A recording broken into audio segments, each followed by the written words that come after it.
Now, Joy FM has obtained documents, it says, indicates President John Mahama may have intervened in attempts by Merchant Bank, whose takeover by Fortis Equity Fund has dominated public discussions lately, to recover monies owed it by its largest debtor, Engineers and Planners, a company owned by his brother, Ibrahim Mahama. The struggling state-owned bank is said to have been owed some $38 million. Now, joining me in the studio now is Evans Mensah, who has been following the story, and he has some details which he's going to be sharing with us. Good evening to you, Evan. So what do we know about the president's supposed intervention? Indeed, it's good to say supposed, but what we know for sure is that he indeed intervened. Okay. And that intervention was triggered by a petition that was written to him by lawyers for engineers and planners.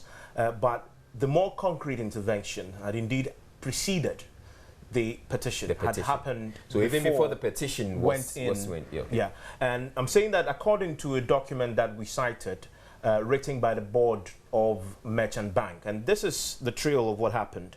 The Tonelitha, even though Tonelitha is currently the president's lawyer, but was the president's lawyer during the election petition? Good.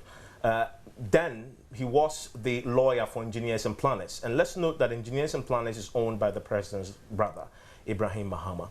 Merchant Bank, we know, had gone after Ibrahim Mahama for him to repay an estimated $38 million he owed the bank. And the bank says, well, if you don't pay that money, we are going to go to court. We're going to exercise our right to go to court and get that money from you. Then that triggers a petition from Tonelitha, who's representing Engineers and Planners, to the president. And this was sent on the 4th of July 2012 to the presidency, in which, among other things, he accuses the board chairperson of pursuing some agenda to collapse an indigenous company. Again, they explained that they admit in that statement, though, in that petition, that they're having difficulties with paying up the loan that they owe them. On the back of that petition, then the president's secretary, Bebako Mensah, at the time, let's know that at the time, President John Mahama was vice president. On the 4th of July, yes. On the 4th of July, the president then was President John Mills, and President Mahama was a vice. At that time, the petition went in.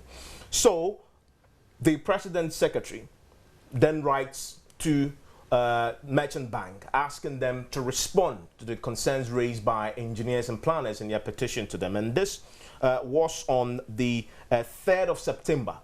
Babako Mensah wrote that letter on the 3rd of September. They had received the petition on the 13th of July.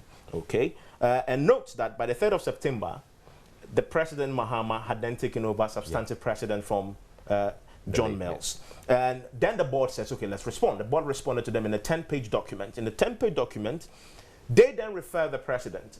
The point we're making is that this matter is not new. It had come before the presidency before. And decided and there had been presidential intervention before this petition had come in. And they point to the fact that there had been reports already made, following which between 2010 and 2011, a series of meetings had happened at the castle with President Mahama himself, where they were asked, President Mahama was questioning the board chairperson, Marian Bano, why Merchant Bank was refusing to give Engineers and Planners funds for them to meet their operational expenses.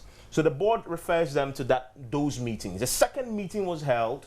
At this time, President Mills himself was in attendance, including Vice President John Mahama then. At this very meeting also, the board was asked to explain their position on the Engineers and Planners debt. So all these meetings had to do with Engineers and Planners. The first meeting had been triggered by John Mahama himself, brother of Ibrahim Mahama, the company he was asking questions on their behalf. So that is what we know. That's where the trail ends. Okay, so what we're looking at is a potential conflict of interest situation. True, potential conflict of interest. Some people will say possible abuse of office, because yes, you are the president. Why would you sit in the meeting when you know your brother is owing a state bank a huge amount of money? And let's also note that in that same board statement to the president, they make it very clear that his brother's debt to Merchant Bank alone is 30% of the bank's 50% non-performing loans. And they make it very clear that if they don't recover that debt, merchant bank will collapse. And if merchant bank collapses, they spell it out. What it means is that workers' pension funds down the drain. Workers, again, who have SNIT contributions have been kept in the bank down the drain. And so you don't want to let this money go because he's your brother. We need to get this money. Okay. And note that now merchant banking is being sold to Fortis. Exactly, and which is really why this whole issue has come up. It has to do with the sale of merchant bank to Fortis, or the takeover of merchant bank by Fortis, and which issue has become topical because there are those who believe that there may be some underhand dealings in the fact that the state, which owns through SNIT, owns a 90% stake, may not be getting a fair deal in this arrangement. Now, what has been the reaction of the presidency to all of this? Well, we spoke to Information Minister Mahama Yarega, instructed to note that he didn't deny that this meeting happened. He rationalized it. And his point is that, listen, well, starting point, this was triggered by a petition. And anybody can petition the president. So if the president decides to intervene because it's a petition, no problem. Our point to him was, well, the meetings that the board was referring to had happened before the petition had gone in. So what's your explanation for that? So, well, it's still a Ghanaian, and so if there are concerns why a huge company like Engineers and Planners, and a huge company Engineers and Planners, and that secret I'll let you in shortly because this is a series you're going to run. We have documents to show that Engineers and Planners make $4 million a month. And there was a point where they came to an agreement with Merchant Bank that says that, okay, we know you make $4 million a month, you owe us so much, we are going to take 2.5 million. You know, when you owe a bank, the bank can tell you how much they're going to take from how much you make. We're going to take $2.5 million from how much you earn a month. You can keep the rest to run your operations. And indeed, that happened for a while until that stopped. And on the back of that, then they decided to go hard, and then this petition had gone in. So, John, the Information Minister's point is that, listen, anybody can petition the president. Even when we established the point that this happened before the petition had gone in, he still insisted on that same principle, that yes, the president was intervening. Again, the question is, the president knew the man he was speaking for is his brother. Couldn't he have just recused himself? Because we know in cases such as this, you simply delegate. It says, well, the president didn't consider the fact that he was his brother. He was simply doing his job as a president then. So that is where we are. Government denies, though, categorically, that in those meetings, never did President John Mahama ask Merchant Bank not to recover the debt from his brother. Indeed, he assures the nation that that debt will be recovered.